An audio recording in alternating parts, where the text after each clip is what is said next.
Cuando uno piensa en morir, suele imaginarlo como algo lejano, abstracto. Pero cuando la muerte se acerca sin avisar, cuando su sombra se sienta contigo a la mesa, te das cuenta de que acabar con tu vida no es tan sencillo como parece. No si aún conservas algo de conciencia o de miedo. Mi nombre es Samuel Durán, tengo 37 años, y hace 3 meses me dijeron que tenía un glioblastoma multiforme, el tipo de tumor cerebral más agresivo que existe. Desde ese momento, empecé a pensar en la muerte todos los días. No como un deseo, sino como un plan. Un proyecto personal que debía ejecutar con precisión, si no quería arrastrar a nadie más conmigo. Hay muchas formas de morir. El cuerpo humano, pese a lo que creemos, es una máquina frágil. El problema nunca fue el cómo. El verdadero dilema era el después. ¿Quién me encontraría? ¿Qué pasaría con los pocos que aún me quieren? No tengo hijos. Mis padres murieron hace años. Solo me quedan mis 3 hermanos. Luis, Marta y Elena. Ellos no merecen descubrir mi cuerpo, ni cargar con ese recuerdo. Pensé en usar un arma, pero imaginé el sonido, la escena, la sangre, y sobre todo, los ojos de quien entrara a la habitación después. Luego pensé en ahorcarme o en cortarme las muñecas, pero cada opción era igual de cruel con los que quedarían atrás. Entonces recordé algo más.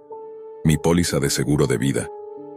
La obtuve hace apenas 3 años, mucho antes de saber del tumor, y según las cláusulas, si me suicidaba antes de los 5 años, el dinero no sería entregado a mi familia. Era un detalle frío, burocrático, pero determinante. Ese dinero podría cubrir la universidad de mis sobrinos. Si esperaba 2 años más, el seguro pagaría. Pero yo no tengo 2 años. Apenas me quedan 2 meses. El tumor crece rápido, y pronto perderé el control de mi mente. Los médicos fueron claros. El dolor será insoportable, las alucinaciones constantes y la agresividad impredecible. No quiero convertirme en un peligro para nadie. Los tumores cerebrales hacen cosas extrañas con la mente. Te desarman, te confunden, te vuelven un extraño dentro de tu propio cuerpo. Así que estoy atrapado, entre un tumor del tamaño de una piedra y la pared de una decisión imposible. Perdón por el humor negro, pero a estas alturas, hasta reírse de la tragedia se vuelve una forma de resistencia. Si viviera en uno de esos estados donde la muerte asistida es legal, podría pedir ayuda médica para irme en paz. Una inyección, un adiós tranquilo, sin culpas ni escenas macabras. Pero no tengo esa opción. Mi país no lo permite y cambiar de residencia tomaría más tiempo del que me queda. Así que lo comprobé. No se puede viajar a otro estado y pedir ayuda. No funciona así. Los trámites, las leyes, los testigos, todo es un laberinto. De modo que solo hay una forma de que la compañía de seguros pague. Dejar que el tumor me mate. Pero eso significaría semanas de agonía, delirio y dolor. Y lo peor de todo, podría lastimar a alguien sin querer. Entonces pensé, si no puedo hacerlo yo mismo, quizá alguien más podría hacerlo por mí. Fue así como llegué a un rincón del Internet del que nadie debería saber. La red oscura. La Dark Web. Había leído sobre ella, sobre lo que la gente es capaz de ofrecer allí. Asesinos, traficantes, estafadores. Cualquier cosa que puedas imaginar, alguien la vende o la compra. Y entre esos lugares, encontré un foro llamado Mátame Ahora. En un momento de desesperación escribí un mensaje. Nada planeado, solo una súplica. Que alguien me ayudara a morir, rápido y sin dolor.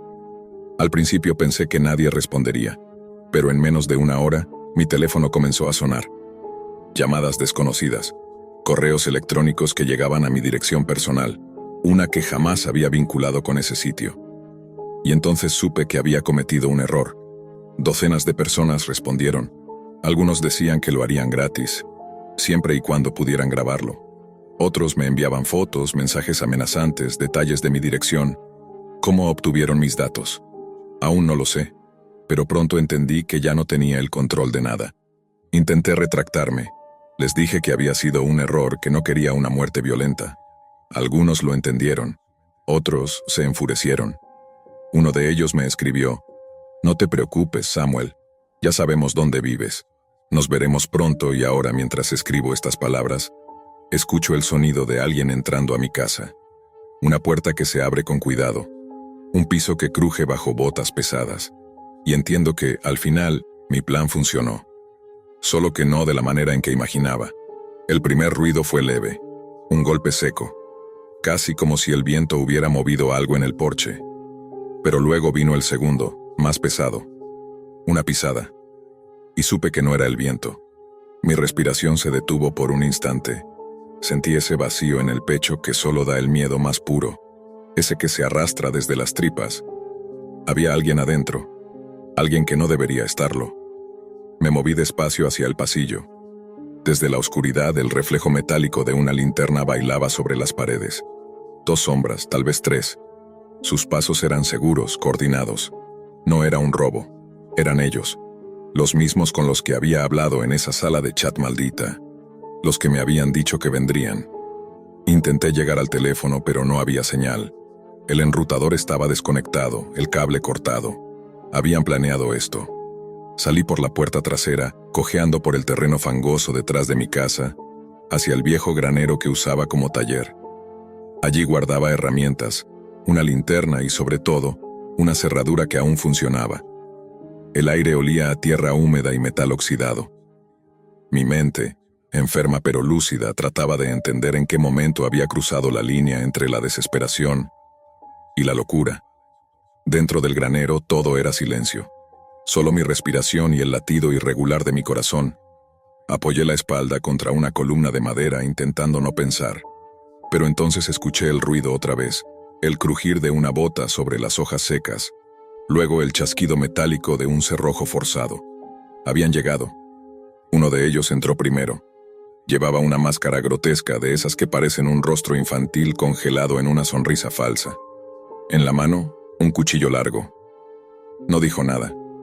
Solo caminó hacia mí, lento, disfrutando del miedo que provocaba. Detrás de él vi otro. Este tenía un arma, un revólver pequeño apuntando hacia el suelo, pero listo. Los dos estaban grabando. Lo vi en sus pechos. Pequeñas cámaras, luces rojas encendidas. Mi cuerpo actuó antes que mi mente. Agarré lo primero que encontré. Una vieja herramienta para cortar alambre. Él se lanzó primero con un grito que rompió el silencio como un trueno. En el forcejeo el cuchillo se me escapó de las manos, pero logré girar el cuerpo. Caímos al suelo luchando por el control del arma blanca. Un instante después la hoja se hundió en su pecho. No lo planeé, simplemente ocurrió. El sonido que hizo no era un grito, era un suspiro ahogado, un quejido que se apagó entre los dos. La sangre comenzó a gotearle por debajo de la máscara, y por un segundo me quedé inmóvil, mirándolo, sin comprender del todo lo que acababa de pasar. Pero el otro no esperó. El que tenía la pistola gritó algo y disparó. El primer impacto me alcanzó en la pierna.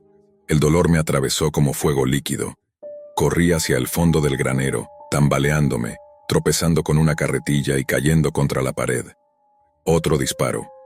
Astillas de madera saltaron a mi rostro. No podía pensar, solo correr. A tientas encontré la pared de herramientas. Sabía exactamente dónde estaba cada cosa. Martillos, ganchos, tijeras de podar. Tomé las tijeras enormes y pesadas, justo cuando la puerta trasera se abrió de golpe. El hombre del machete entró gritando. Su silueta recortada contra la luz de la luna parecía la de un animal. No tuve tiempo para pensar. Él atacó, y yo también. El metal chocó contra el aire. Sentí la resistencia de su cuerpo, el golpe seco de la herramienta hundiéndose en su pecho. Con ambas manos, abrí las cuchillas dentro de él. El grito que soltó fue inhumano. Retrocedió tambaleante mientras su machete resbalaba, y fue entonces cuando noté el frío. Miré hacia abajo. La hoja del machete estaba clavada en mi abdomen. Un hilo de aire escapó de mis labios. No podía respirar.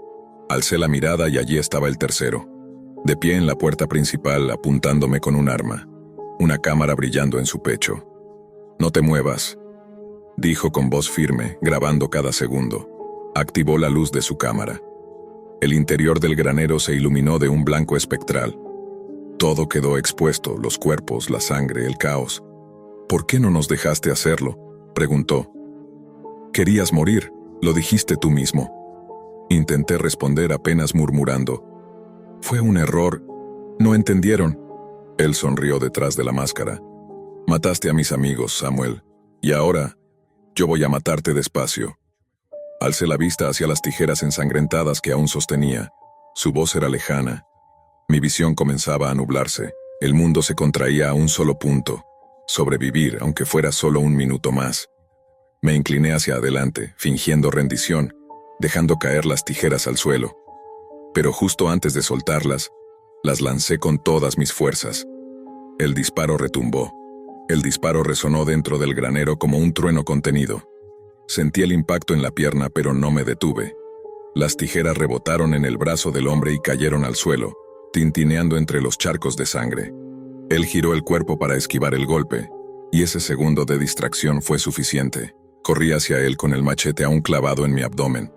Cada paso era un estallido de dolor, pero también de furia. No sé si era adrenalina o instinto, pero algo en mí se negó a morir sin pelear. Él disparó 3 veces más. El aire se llenó de humo y eco. Sentí como 2 balas me atravesaban el pecho, pero seguí avanzando. Cuando por fin estuve a 1 metro de distancia, levanté el machete y lo hundí en el centro de su máscara. El filo se abrió paso entre el plástico y la carne. Su cuerpo se estremeció, disparando el arma hacia el techo. Luego se tambaleó hacia atrás y cayó, con un sonido sordo, sobre la tierra húmeda. Silencio. Solo mi respiración quebrada y el goteo constante de la sangre cayendo sobre el suelo. Me quedé de pie unos segundos tambaleante, observando los cuerpos inmóviles. 3 hombres, 3 máscaras, 3 desconocidos que habían venido a cumplir mi deseo, o su propio placer. Salí del granero tambaleando, apoyándome contra la pared exterior. El aire frío de la noche me cortó el rostro. El dolor era intenso, pero también distante, como si no me perteneciera. Me dejé caer al suelo, junto al umbral, y respiré hondo por última vez. La sangre manaba de las heridas, tibia, silenciosa. No tardaría mucho. Apoyé la cabeza en la madera del granero y sonreí. Por primera vez en meses, sentí calma. Pero antes de cerrar los ojos, decidí decir la verdad. Quizás no fui del todo sincero contigo. Tal vez, sí sabía lo que estaba haciendo cuando entré en la red oscura. Tal vez, en el fondo, no buscaba morir con discreción, sino hacerlo a mi manera. Tal vez quise salir como esos héroes de acción que enfrentan al mal, aunque fuera por accidente. Y solo tal vez, había planeado todo con precisión. Las cámaras, las direcciones falsas, las rutas digitales que dejé como migas de pan. Todo para que, cuando las autoridades llegaran, pareciera otra cosa. Un robo, una invasión, una pelea que salió mal. Y con eso el seguro de vida no tendría motivos para negar el pago. Mis hermanos recibirán el dinero. Mis sobrinos podrán estudiar. Y yo ya no estaré aquí para verlos. Pero no importa. Porque al final logré lo que quería. Morir a mi manera. No con tubos, ni con alucinaciones, ni encerrado en una cama. Sino sabiendo que, de algún modo, mi muerte aún servía para algo. Mientras la oscuridad me envuelve, pienso en eso. En lo absurdo, lo cruel y lo poético de todo esto. Y me doy cuenta de que, tal vez, esta fue la única manera que me quedaba de tomar el control. Así que sonrío. Y mientras la vida se me escapa con cada respiración, pienso, la mayoría de las personas no elige cómo muere. Yo, al menos, tuve esa suerte una última exhalación. Silencio. Solo el rumor del viento golpeando el granero viejo. La cámara sigue grabando, su luz roja parpadeando en la oscuridad. Y luego, nada. Era el 1 de julio de 2018. En la imagen, 18 personas miraban directamente a la cámara, pero la atención se centraba en un joven de cabello rubio y gestos inquietos. Lucas Meder, de unos 25 años, hablaba con un entusiasmo nervioso mientras ajustaba un micrófono improvisado frente a su computadora portátil. Tenía ese tipo de energía que solo aparece cuando alguien está a punto de hacer algo que podría cambiar su vida, o arruinarla. Su voz temblaba aunque intentaba sonar confiado. Hoy es el gran día. Es nuestra primera prueba real del Aracnet, nuestro rastreador autónomo para la Deep Web. Fuera de cámara, una voz más grave interrumpió. Era Derek Soller, su compañero de proyecto y el verdadero cerebro técnico detrás del experimento. Lucas era el presentador, Derek el arquitecto silencioso del código. El lugar era un pequeño departamento universitario, cables colgando de la pared, pantallas parpadeando, tazas vacías, olor a polvo y café viejo. Allí estaban a punto de poner a prueba algo que no debía existir, un programa diseñado para explorar lo que el resto del mundo no podía ver. Lucas, mirando de nuevo a la cámara, explicó lo que estaban a punto de intentar. Los rastreadores convencionales, decía, no podían acceder a la Deep Web porque los sitios ocultos no estaban indexados. Ningún motor de búsqueda podía atravesar los muros de contraseñas, formularios o cifrados de autenticación. Pero Aracnet sí. Era una creación única. Un rastreador con algoritmos de aprendizaje automático capaz de elegir sus propias palabras clave, analizar patrones y tomar decisiones sobre dónde buscar. En teoría podría moverse libremente entre los dominios ocultos, encontrando conexiones imposibles de mapear por un humano. Derek, concentrado, apenas murmuró: «No exageres». Pero Lucas siguió hablando, disfrutando su momento de protagonismo. Si todo sale bien, en unos meses podrían leer sobre cómo la Deep Web deja de ser un misterio. Tal vez incluso desaparezca. Con una risa nerviosa levantó el pulgar hacia la cámara. Luego el streaming se cortó. Pasaron 2 días. 3 de julio de 2018. Lucas reapareció frente al lente. Su rostro se veía más pálido, con ojeras profundas, pero seguía sonriendo. «Hola a todos. Lo siento por la demora. Tuvimos un pequeño obstáculo a su espalda». Derek se movía frenéticamente entre ventanas y líneas de código. Lucas continuó explicando. El rastreador había funcionado durante horas, indexando cientos de sitios de la Deep Web hasta que de pronto se detuvo. El sistema mostraba un mensaje imposible: indexación completa. Derek intentó reiniciarlo, modificar el código, incluso dirigirlo manualmente hacia nuevas direcciones. Pero apenas lo automatizaban otra vez, el programa volvía a detenerse, como si ya hubiera explorado todo lo existente. Lucas intentó bromear ante la cámara. «Supongo que no hemos perdido el tiempo», aunque Derek está a punto de arrancarse el pelo. En ese momento, Derek se enderezó frente al monitor. «Espera, creo que lo tengo». Teclados sonando, clics veloces, el silencio expectante. Una sonrisa le cruzó la cara por primera vez en días. «Sí, está de vuelta, el Aracnet vuelve a funcionar». Lucas lanzó una carcajada, pero Derek no la compartió.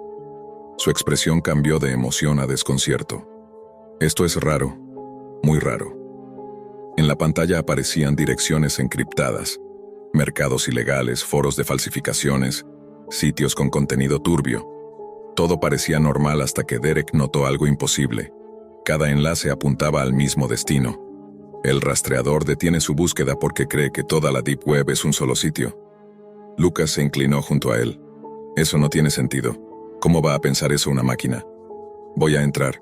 El ambiente cambió. La tensión se volvió palpable.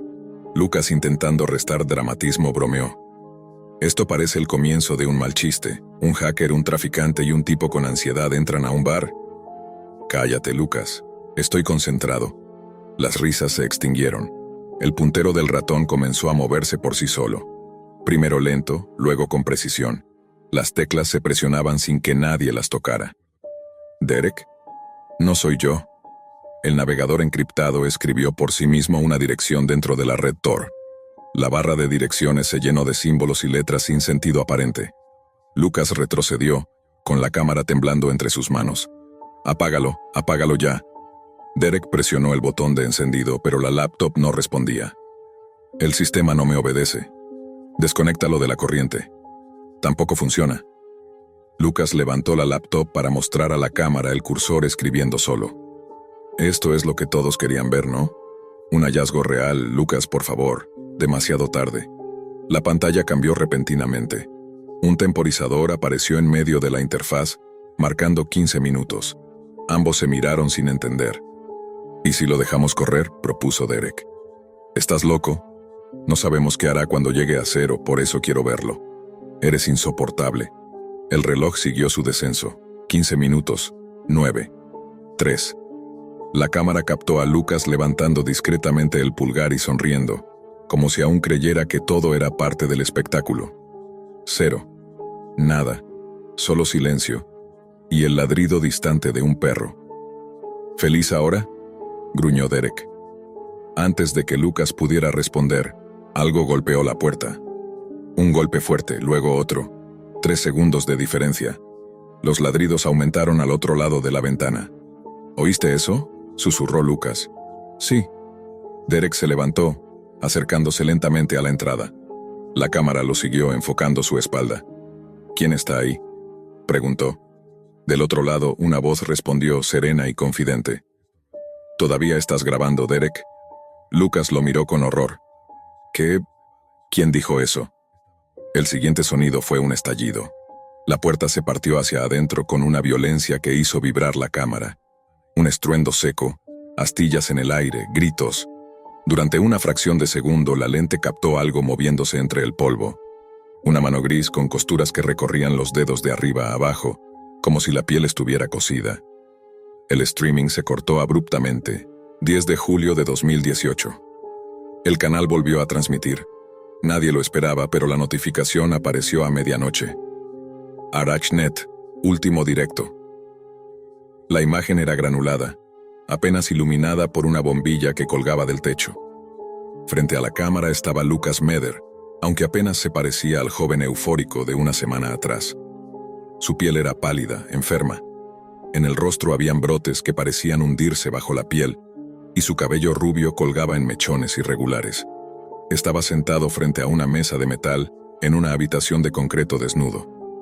Detrás de él, inmóvil, una figura alta y corpulenta permanecía de pie, con los brazos cruzados sobre el pecho. Lucas habló con voz débil, como si cada palabra le costara esfuerzo. «Hola, chicos. Este podría ser mi último broadcast por un tiempo». Su mirada se desviaba constantemente hacia la figura en el fondo. La cámara no lograba enfocar bien, pero podía verse que esa cosa, porque ya no parecía del todo humana, estaba quieta, observándolo. «Derek está bien», continuó Lucas, aunque su voz tembló. «Quiero decir, está diferente, pero sigue aquí». Su respiración se volvió entrecortada. Durante un instante, el cuerpo de la figura se movió, y un destello de su piel, o lo que quedaba de ella, apareció bajo la tenue luz. Una superficie gris, tensa con costuras que subían por el brazo como si alguien la hubiera ensamblado a mano. Lucas siguió hablando, intentando mantener la calma. «Supongo que ellos tenían algo parecido a nuestro ArachNet. Quizás rastreaban sitios igual que nosotros, quizás ya estaban allí antes». Una pausa larga. Luego bajó la voz. «Y supongo que en la Deep Web nadie hace demasiadas preguntas cuando la gente desaparece». El silencio se prolongó. Entonces Lucas se inclinó hacia la cámara acercando el rostro hasta ocupar casi todo el cuadro. Sus ojos estaban vidriosos, las pupilas dilatadas. «Escúchenme. Si alguien está viendo esto, cierren su navegador». Ahora mismo, en ese instante, la figura detrás de él dio un paso. El sonido del pie al golpear el piso retumbó como un golpe de tambor. Otro paso. Luego otro. Lucas susurró con desesperación. «Solo les toma 15 minutos encontrarte una vez que han establecido conexión». «¿15 minutos?» Una mano enorme, grisácea, apareció detrás de él. No era una mano viva. Era de un material opaco, casi como tela gruesa tensada sobre algo que se movía. Esa mano lo tomó del hombro y lo arrastró fuera de cámara con una violencia muda. Se oyó un golpe. La cámara cayó de costado, mostrando parte del suelo y el muro de concreto. Durante un segundo, una voz, la de Lucas, gritó: «Derek, no hagas esto». Entonces una nueva figura se inclinó frente al lente. El rostro era una parodia de humanidad. Los ojos eran humanos, sí, pero estaban incrustados en una superficie de tela gris cosida directamente sobre la piel. Las costuras cruzaban la mandíbula y la frente, formando una sonrisa fija.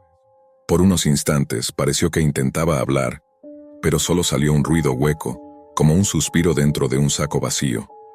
Luego, la imagen se cortó a negro.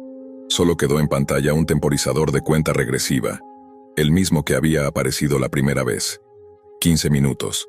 El archivo del último streaming fue compartido y descargado miles de veces en foros de tecnología y canales dedicados a lo oculto.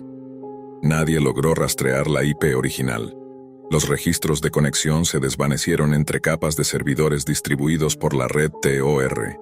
Lo único que coincidía en todos los testimonios era un patrón. Los usuarios que reprodujeron el video original completo comenzaron a notar comportamientos extraños en sus dispositivos, el cursor moviéndose por sí solo, navegadores abriéndose sin comando alguno, y en algunos casos, un archivo con un nombre corto y confuso apareciendo en sus escritorios. ArachNet.exe.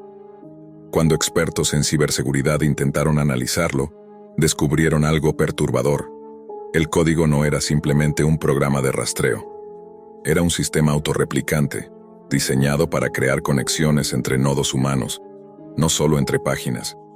Era como si, de algún modo, el experimento de Lucas y Derek hubiese abierto una puerta.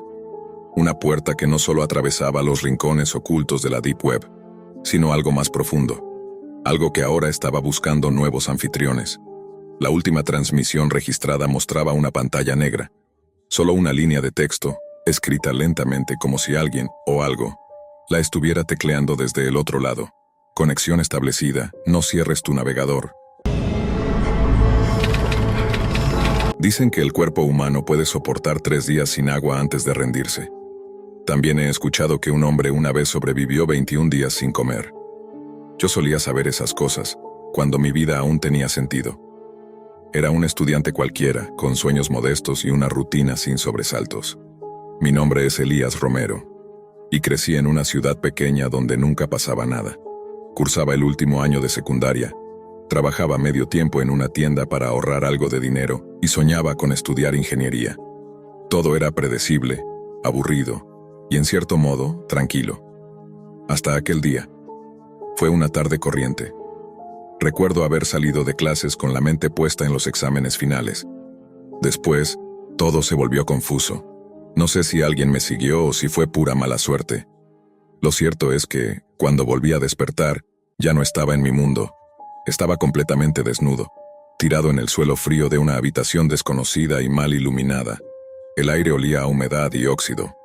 Lo primero que escuché fue un goteo persistente, un sonido monótono que parecía reírse de mi desesperación. Frente a mí algo brillaba débilmente, un cuchillo. Era lo único que destacaba en aquel lugar sin forma. Las paredes eran grises, lisas, sin puertas visibles. En una esquina un inodoro sucio parecía llevar siglos ahí. En el techo, una grieta dejaba caer una especie de líquido espeso, de color verdoso. Intenté moverme, pero el cuerpo apenas me respondía. No había dolor evidente, aunque mi mente ya imaginaba lo peor. De pronto, un destello intenso me cegó. Fue como si alguien me hubiera disparado una cámara a pocos centímetros del rostro. Cuando mis ojos se adaptaron, una voz retumbó en el aire. No supe de dónde venía. No parecía humana. «Queremos ver tu muerte», dijo. «Veamos cuánto tiempo te toma». Sentí el corazón detenerse por un segundo. Después el miedo dio paso a otra emoción, una mezcla de furia y desafío. Si lo que querían era verme morir, no les daría ese placer. Si su diversión dependía de mi agonía, entonces resistiría todo lo que fuera necesario para frustrarlos. Al principio pensé que me observaban desde algún cuarto contiguo. No sabía que en realidad me miraban desde mucho más lejos, desde otras ciudades, quizás desde otros países. Decenas, tal vez cientos de personas, conectadas en la oscuridad, disfrutaban de mi sufrimiento a través de una transmisión secreta. Esa idea tardó en llegarme, pero cuando lo entendí, algo dentro de mí se rompió para siempre. Los días pasaron sin alimento. El único indicio del paso del tiempo era el destello que aparecía una vez al día y la misma voz burlona, felicitándome por seguir vivo. El agua del techo se volvió mi única fuente de vida. Tenía un sabor amargo y metálico, como si llevara consigo algo podrido, pero era eso o morir de sed. Bebía con vergüenza, con rabia, con asco. Cada trago me recordaba lo lejos que estaba de ser humano. Cuando el hambre se hizo insoportable, empecé a perder la razón. Dormía en el suelo temblando. Me dolía cada articulación, mi piel se agrietaba, mi cabello caía en mechones. Ya no era un muchacho, era un pedazo de carne esperando su fin. Y aún así, seguía respirando. Seguir con vida se había vuelto mi única forma de venganza. No sé cuántos días pasaron antes de que mi mente se quebrara del todo. Recuerdo haber pensado que quizás esa habitación era el mundo entero, que afuera no existía nada. En algún punto, empecé a hablar conmigo mismo, a responderme en voz alta, a imaginar rostros en las manchas del suelo. El hambre me hacía ver luces y sombras moverse. Oía pasos, susurros, incluso risas. Una noche, después del acostumbrado destello, la voz volvió a sonar. Comentó algo sobre su sorpresa de que aún estuviera con vida. Lo dijo con un tono que no sabría describir. Una mezcla entre fascinación y desprecio. Sentí que reían a costa de mi sufrimiento, y esa idea me encendió algo dentro. Un odio puro, sin dirección. Ese fue el día en que tomé el cuchillo. Lo sostuve con la mano temblorosa. Por primera vez comprendí que ese objeto no estaba ahí por accidente. Era una invitación, y yo la acepté. Me miré la mano izquierda. Los dedos estaban delgados, huesudos, casi transparentes. Pensé en la comida, en cualquier comida. En pan, arroz, carne. El estómago me dolía tanto que ya no sentía el cuerpo. Entonces lo hice. Me corté el meñique. El dolor fue tan intenso que me dejó sin aire, pero duró poco. El instinto tomó el control. Me llevé el dedo a la boca antes de pensarlo. Masticar fue como despertar. Escuché el crujido de mis propios huesos entre los dientes. La sangre corría por mi pecho y caía en el suelo formando manchas oscuras. Lo repugnante era que, en lugar de asquearme, sentía alivio. Calor. Comía al fin. No sé cuánto tiempo pasó después de aquello. Quizás horas, quizás días. Solo recuerdo que de alguna forma me sentí más fuerte. Como si algo nuevo se hubiera instalado dentro de mí. Algo antiguo y salvaje que me mantenía en pie. Ya no temblaba tanto. Mi respiración era más profunda. Me reía de todo. De ellos, de mí, del mundo. Empecé a racionar mi cuerpo como si fuera una despensa. Sabía que necesitaba conservar la mano derecha, así que limité mis ataques a la izquierda. Los dedos de los pies pronto siguieron el mismo destino. El hambre no desaparecía, pero la sensación era distinta, casi eufórica. Cada fragmento de mí que desaparecía se transformaba en energía, en resistencia, en algo más cercano a la locura. Cuando el siguiente destello apareció, la voz ya no sonaba divertida. Esta vez parecía satisfecha, como si esperara algo. No habló de mi muerte. Dijo que estaban a punto de mostrar mi historia al mundo. Ahí comprendí que lo que estaban haciendo conmigo era parte de algo más grande, una especie de experimento o espectáculo. Y aunque no lo sabía aún, mi sufrimiento no había hecho más que empezar. A partir de aquel momento todo se volvió borroso. Ya no distinguía los sueños de la realidad. Algunas veces despertaba creyendo que alguien me hablaba al oído, otras sentía presencias moviéndose fuera de la habitación. El tiempo había dejado de existir. Solo quedaba la voz, el destello, el cuchillo y mi voluntad. Un día después del acostumbrado resplandor, la voz dijo algo nuevo. Dijo que pronto me trasladarían, que había un nuevo interesado en mi resistencia. No entendí lo que significaba, pero la palabra traslado me devolvió la esperanza. Pensé que ese sería el momento para escapar, si es que aún tenía fuerzas. Horas o días después escuché movimiento detrás de la pared, voces reales, pasos. Por primera vez en lo que parecía una eternidad, supe que no estaba completamente solo. Cuando la puerta se abrió, la luz del exterior me golpeó como un puñetazo. Me cegó, pero también me hizo recordar quién era. La sensación fue tan poderosa que todo dentro de mí se revolvió, como si algo dormido despertara con rabia. No recuerdo bien lo que pasó después. Solo fragmentos, gritos, cuerpos cayendo, el sonido sordo del caos. Cuando volví a ser consciente estaba afuera en el suelo de un callejón, frente a mí las luces de una casa. Alguien me encontró, llamó a la policía, y la pesadilla pareció terminar. Esa fue la versión pública de la historia. Los informes oficiales decían que había sido víctima de un secuestro, que mis captores huyeron antes de ser atrapados. Mi nombre apareció en las noticias durante un par de días. Hablaron del milagro de haber sobrevivido. Me llamaron el muchacho que volvió de la muerte. Nadie supo la verdad. Nadie imaginó lo que había pasado dentro de aquella habitación, ni lo que había despertado en mí. La policía rastreó la señal de las transmisiones y derribó el sitio donde habían exhibido mi tormento. Supe entonces que cientos de personas me habían observado cada día, como si fuera un entretenimiento macabro. Mi historia había sido vista, comentada, celebrada por desconocidos ocultos tras sus pantallas. Eso me destruyó más que el cautiverio. Durante un tiempo intenté retomar mi vida. Me dieron una nueva identidad. Me ofrecieron terapia, medicación, una prótesis. Pero nada de eso me devolvió la calma. El hambre seguía ahí, adentro. No era un hambre física, sino algo más profundo, una necesidad imposible de saciar. Descubrí que no se trataba de sobrevivir, sino de vengarme. Cada noche, en mis sueños, veía rostros sin nombre observándome desde la oscuridad digital, Rostros que se reían, que esperaban. Empecé a buscarlos, uno por uno. No fue difícil encontrarlos. Las sombras de Internet guardan todo, cada dirección, cada mensaje, cada nombre de usuario. Fui tras ellos como un animal que rastrea el olor de su propio dolor. Y cada vez que los enfrentaba, cada vez que uno de esos espectadores desaparecía, el hambre se calmaba, solo por un instante. No sé en qué momento dejé de ser Elías Romero.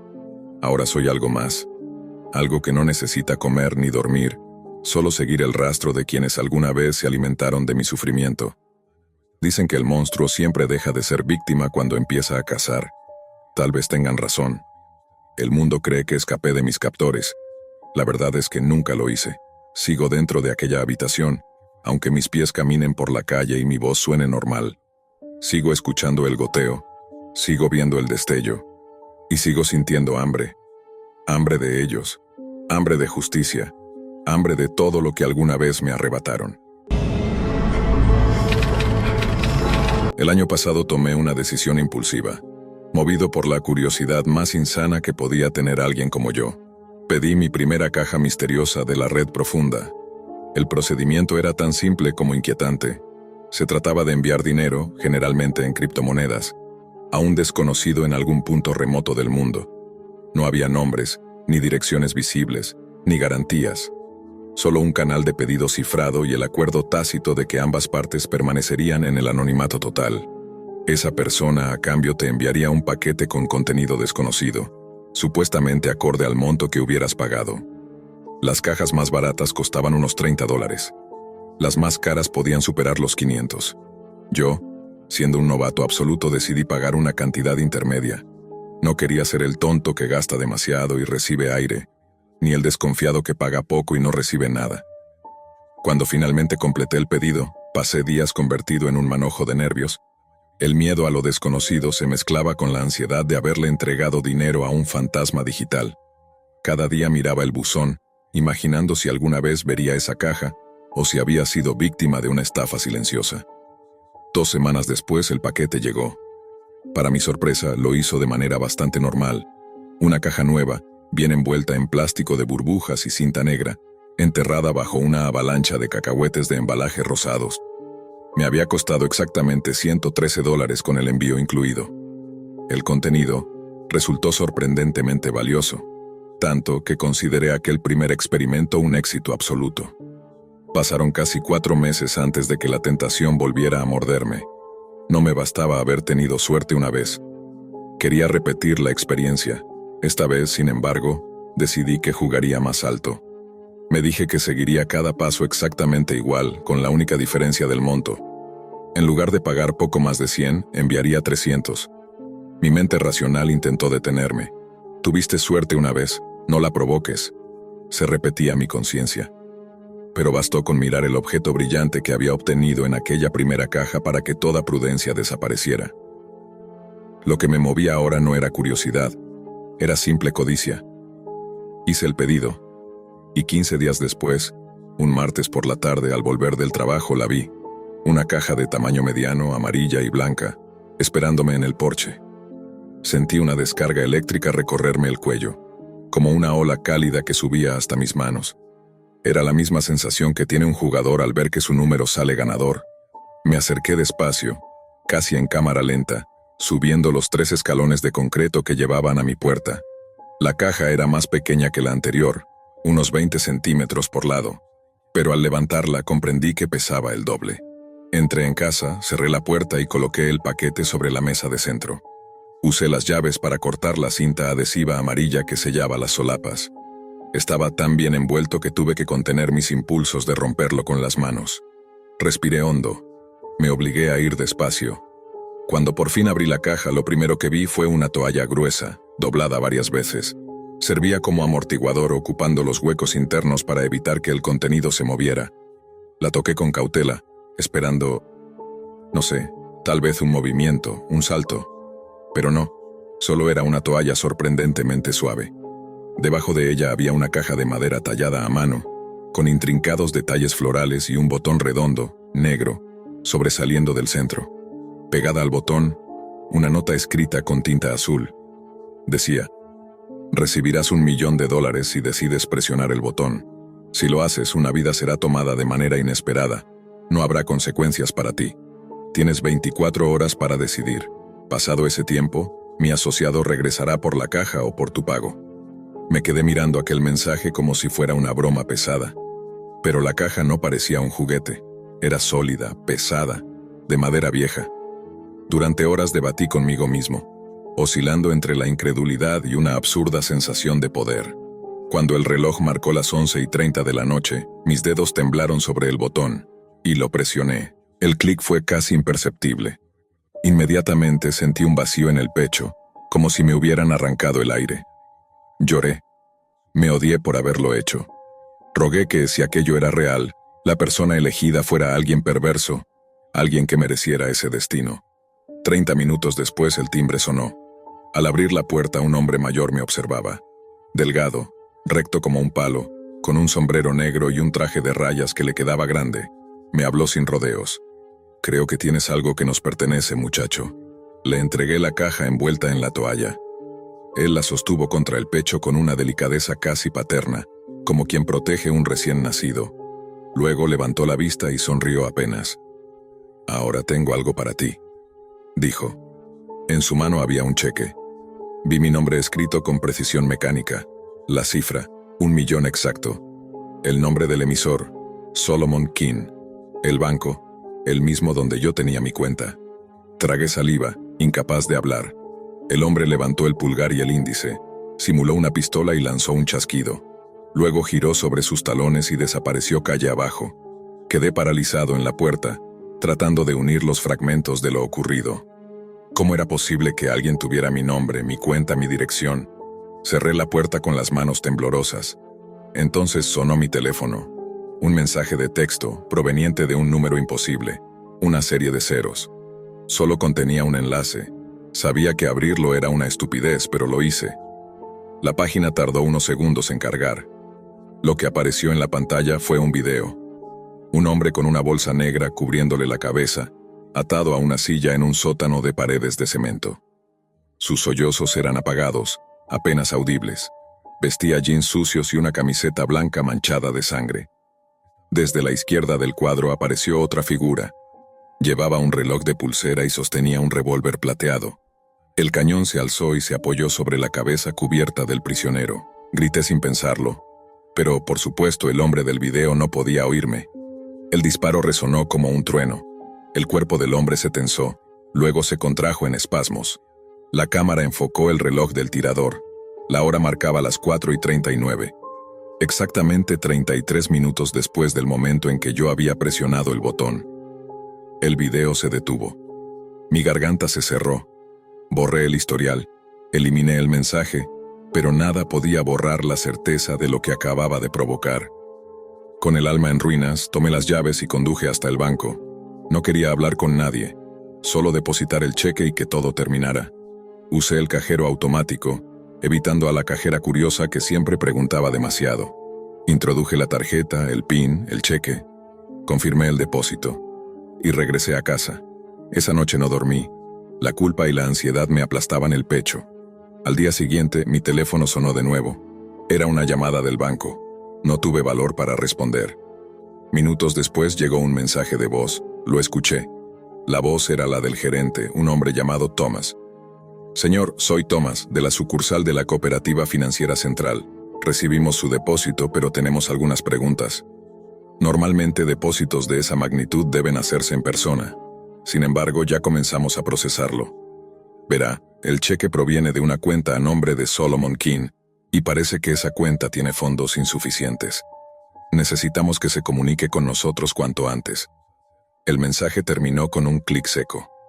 Y yo solo me quedé ahí, en silencio, escuchando el eco de mis propios actos. Apagué el teléfono con las manos temblando. La voz del gerente seguía resonando en mi cabeza. Fondos insuficientes. No sabía si debía sentir alivio o terror. Si el cheque no tenía respaldo, significaba que todo había sido una farsa elaborada. Pero ¿por qué tanto esfuerzo para una broma? ¿Quién era ese tal Solomon King? Esa noche intenté convencerme de que todo había terminado, que lo del video era falso, un montaje hecho para asustar, pero en el fondo, algo no cuadraba.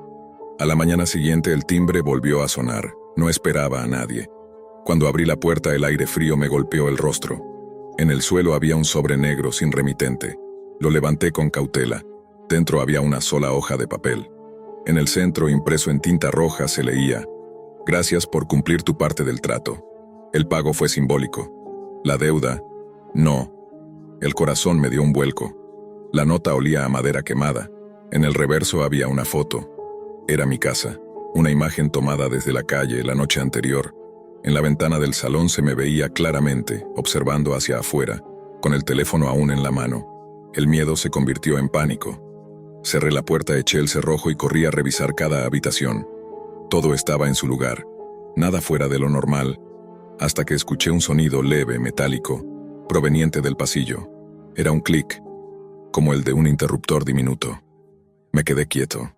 El sonido volvió, esta vez acompañado de un zumbido eléctrico, suave, constante. Provenía del interior de mi buzón de correo. Al abrirlo encontré un pequeño dispositivo cuadrado, adherido al fondo con cinta gris. Una luz roja parpadeaba lentamente. No quise tocarlo, ni siquiera pensar qué podía ser. Corrí hacia el auto. Necesitaba irme, desaparecer de allí. Arranqué el motor y conduje sin rumbo durante más de una hora. Cuando finalmente me detuve en una gasolinera al otro lado de la ciudad, respiré por primera vez en calma. Saqué mi teléfono para llamar a la policía. Pero antes de poder marcar, la pantalla se encendió sola. Un nuevo mensaje, sin remitente, solo una frase. «No era un juego, Daniel. La próxima vez no serás el que presione el botón». La sangre se me heló. ¿Cómo sabían mi nombre? Nunca lo había usado en los pedidos, ni en los envíos, ni en ninguna parte. Volví a casa al amanecer, agotado, con la esperanza absurda de que todo fuera una pesadilla. Pero la caja ya no estaba. Ni la toalla, ni el sobre negro. Solo un círculo oscuro marcado en la madera de la mesa donde había estado la caja. Un anillo perfecto como una huella de quemadura. Durante semanas viví paranoico. Cada sombra me parecía una amenaza. Cada llamada una advertencia. Intenté rastrear el origen del sitio web, del mensaje, del cheque. Nada. Todo conducía a servidores falsos, cuentas desaparecidas, identidades inexistentes. El banco canceló la transacción y cerró la investigación por actividad sospechosa. Thomas, el gerente, dejó de trabajar allí sin previo aviso. Nadie supo decirme por qué. Meses después, una carta llegó a mi nombre, enviada desde una dirección en otro país. No tenía sello postal, solo mis datos escritos a mano con la misma caligrafía de la primera nota. Dentro había una copia del cheque original y una palabra escrita con tinta negra: siguiente. Desde entonces, cada noche antes de dormir, me pregunto si en alguna otra ciudad, en alguna otra casa, alguien está recibiendo ahora una caja similar, con una nota idéntica, y un botón esperando ser presionado. Y me pregunto también si, cuando eso ocurra, el reloj volverá a marcar las 4:39. Lo que voy a contar ocurrió hace un par de meses y oficialmente nunca tuvo un cierre. Fue una torpeza, lo admito. Puedo prometer que no pienso dejar la red oculta ni abandonar el oficio, pero aprendí algo que no olvidaré. Meterse con el trabajo de otro en este mundo es pedir que la oscuridad te mire de vuelta. Me llamo Iñaki Valdés. Tengo 17 años y estoy por terminar la secundaria en el Instituto Monteclaro. Empecé jugando con código en primer año. Pequeños scripts, automatizaciones, bromas que al principio parecían inocentes. Con el tiempo el patio de recreo se volvió más grande y más serio.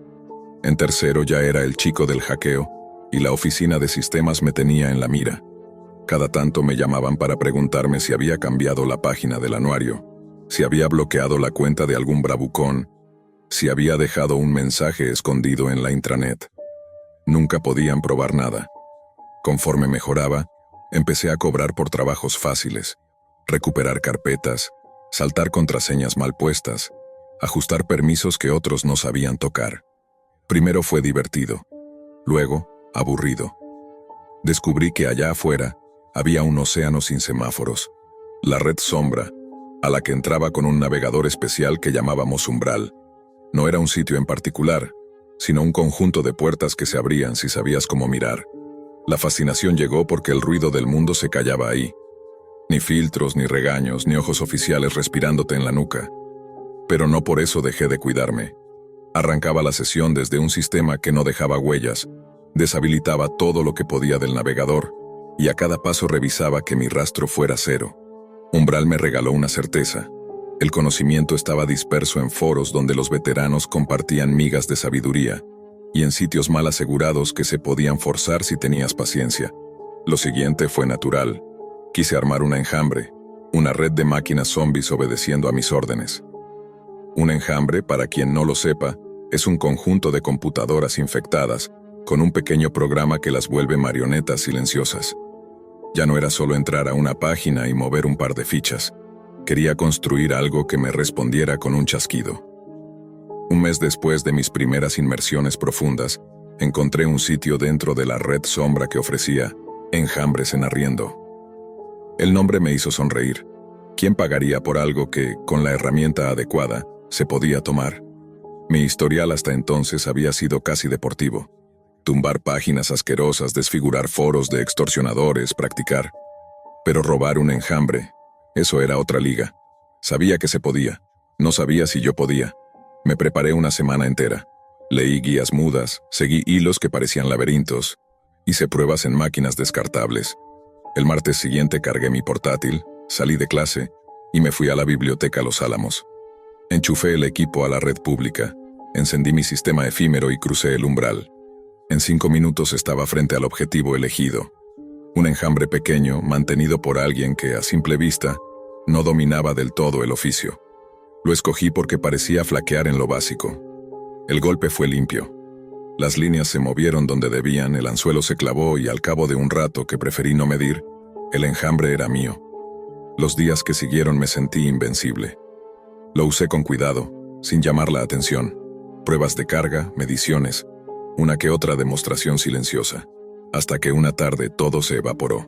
El pequeño programa que mantenía a las máquinas atadas desapareció como si nunca hubiera existido. Ni rastros, ni registros, nada. Lo atribuí a un error propio. Cerré, respiré y seguí con lo mío. Esa noche, mientras chateaba con mis amigos sobre planes para el fin de semana, recibí un mensaje de un número oculto. «Te encontré», gruñí, pensando que sería una broma encargada por mi hermano mayor. Respondí con ironía. La contestación llegó cortante. «No dirías eso si valoras tu computadora». Le lancé otra broma y entonces cayó el plomo. 88C72C36 y 641J. Tardé unos segundos en reconocerlo. Era mi contraseña del equipo.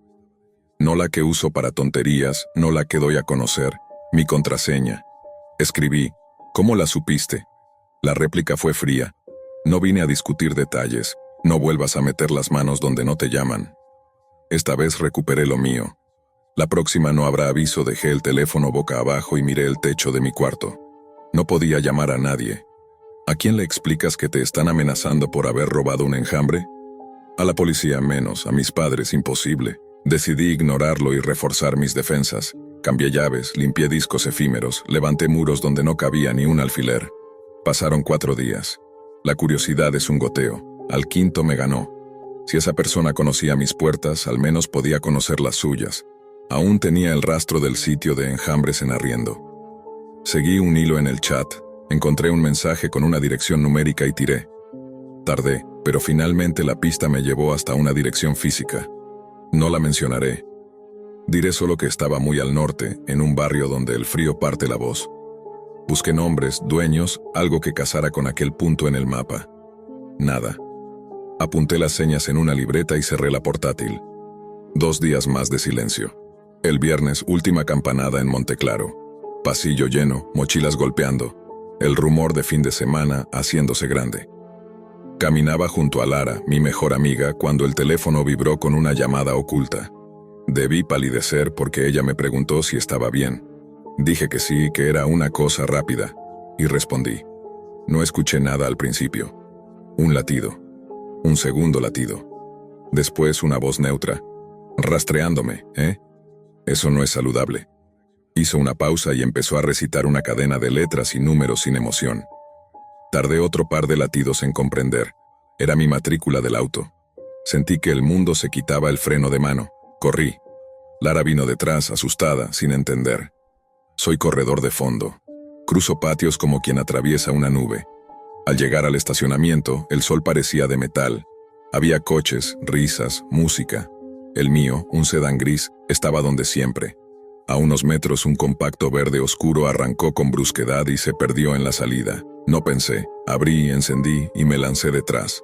En segundos varios autos nos separaban. El compacto desapareció con la suavidad de quien ya estudió el laberinto. Golpeé el volante y maldije. Volví a casa con el gusto del óxido en la boca. Aparqué. Bajé. Y entonces vi el detalle que no había visto. Una nota, apretada bajo el limpiaparabrisas, con la calma de lo inevitable. La tomé con manos que no parecían mías. Decía, última oportunidad. Deja de husmear debajo. Con una prolijidad que me heló la espalda, estaban mi dirección completa, mi número de teléfono y las contraseñas de varias cuentas y redes. No una ni dos. Todas, presentadas como si fueran el menú de un restaurante. Sentí rabia antes que miedo. El tipo había subido un escalón. Lara vino esa noche a casa. Traté de explicarle sin delatar demasiado. Me pidió que se lo contara a alguien. Dijo que así no se puede vivir. Tenía razón, pero para entonces me había enterrado lo suficiente como para entender que ninguna autoridad iba a limpiar el pantano al que yo mismo había entrado con botas nuevas. Esa noche prometí detener la búsqueda. Me repetí que era lo más sensato. Pero la promesa y el sosiego son cosas distintas. Uno puede jurar dejar un asunto. Otra cosa es hacer que el asunto te deje a ti. Las semanas pasaron, y aunque la calma pareció volver, Iñaki Valdés no lograba quitarse la sensación de que alguien seguía observando cada movimiento de su teclado. Revisaba sus registros una y otra vez, desconectaba el enrutador por las noches, y aún así, algo dentro de él sabía que aquel juego no había terminado. A simple vista todo estaba igual. Clases, tareas, conversaciones con Lara, los mismos pasillos del Instituto Monteclaro. Pero las noches se habían vuelto distintas. Cada vez que abría su portátil, notaba pequeños parpadeos que no había antes. Procesos en segundo plano que aparecían y desaparecían como sombras. Intentaba convencerse de que era paranoia. Sin embargo, en el fondo lo sabía. Lo estaban mirando. Una madrugada, incapaz de dormir, encendió la computadora para revisar viejos archivos. Entre las carpetas encontró una nueva, oculta, sin nombre visible. Dentro había un solo documento. No aprendes. Lo abrió con un nudo en el estómago. Era una captura de pantalla de su propia habitación tomada desde el ángulo exacto de su cámara web. En la esquina inferior se leía una línea. Te lo advertí. Iñaki se levantó de golpe y cubrió la cámara con cinta. Su corazón golpeaba como si tratara de salir. Desconectó cables, apagó luces, pero ya era tarde. No era solo su computadora, su entorno entero había sido vulnerado. Durante días no contó nada. Temía que lo tomaran por loco o, peor aún, que lo culparan. En su mente empezó a formarse una pregunta persistente. ¿Quién era ese otro hacker? No era un aficionado, eso estaba claro. Tenía acceso a redes, recursos y conocimiento que superaban por mucho los suyos. No era alguien común. Una tarde, mientras caminaba de regreso de la escuela, notó algo extraño. En el camino hacia su casa había un mismo coche estacionado en distintos puntos del recorrido. No parecía seguirlo con descaro, pero estaba ahí. Verde oscuro. El mismo. Aceleró el paso sin mirar atrás y entró directamente a su casa. Esa noche, decidió hacer lo que no debía, volver a entrar a la red sombra. No por curiosidad, sino por miedo. Quería respuestas. Si alguien lo estaba vigilando, quería saber quién era y por qué. Preparó todo con un ritual meticuloso. Sistema seguro, red enmascarada, software de rastreo. Abrió un Braille y buscó el foro del que había obtenido el enjambre original, pero ya no existía. En su lugar, solo había una pantalla negra con una frase parpadeante. No aprendes. El cursor titilaba, como si lo esperara. Contra toda lógica escribió, ¿quién eres? La respuesta llegó al instante. No importa quién soy, importa que tú sigues aquí. Iñaki contuvo el aliento. ¿Qué quieres de mí? Nada, solo que no vuelvas. ¿Por qué me vigilas entonces? Porque abriste una puerta que no debías ver. Durante varios segundos el texto quedó quieto. Luego una nueva línea se dibujó lentamente. Mira detrás de ti. Iñaki giró tan rápido que la silla crujió. No había nadie, pero el monitor seguía encendido y en la pantalla, la cámara web se había activado sola. En la ventana de vista previa apareció su propio rostro, iluminado por el resplandor azul del monitor. Y detrás de él, una figura oscura apenas visible, como un contorno humano difuso. Parpadeó, y la figura ya no estaba. Cerró el portátil de golpe, lo desenchufó y lo guardó en una mochila. Pasó la noche entera sin dormir, observando cada rincón de su cuarto. Cuando amaneció, la luz no trajo alivio. Al día siguiente, fue a la biblioteca donde todo había comenzado. Necesitaba comprobar algo. Encendió una computadora pública y revisó los registros de conexión. Entre los nombres de usuario aleatorios y direcciones ocultas, encontró uno que le heló la sangre. Valdés-control. Había sido creado 2 días antes, en esa misma máquina. No sabía si era una burla o una advertencia. Decidió que no quería averiguarlo. Cerró todo, destruyó la memoria USB donde guardaba sus herramientas y dejó de usar computadoras por un tiempo. Lara fue la única en quien confió. Una noche, mientras caminaban por el malecón, le contó todo. Ella lo escuchó sin interrumpirlo, con el rostro entre la preocupación y la incredulidad. «Iñaki, tienes que dejar esto atrás», le dijo. «Sea quien sea, te está ganando». Él asintió, y quiso creerlo. Durante algunas semanas lo logró. Se concentró en la escuela, volvió a correr, evitó las pantallas. Hasta que una tarde, al revisar el buzón de su casa, encontró un sobre sin remitente. Dentro había una sola hoja. En el centro, una fotografía impresa. Lara, saliendo de la escuela, con la misma luz del día anterior. En el reverso, una frase escrita a mano.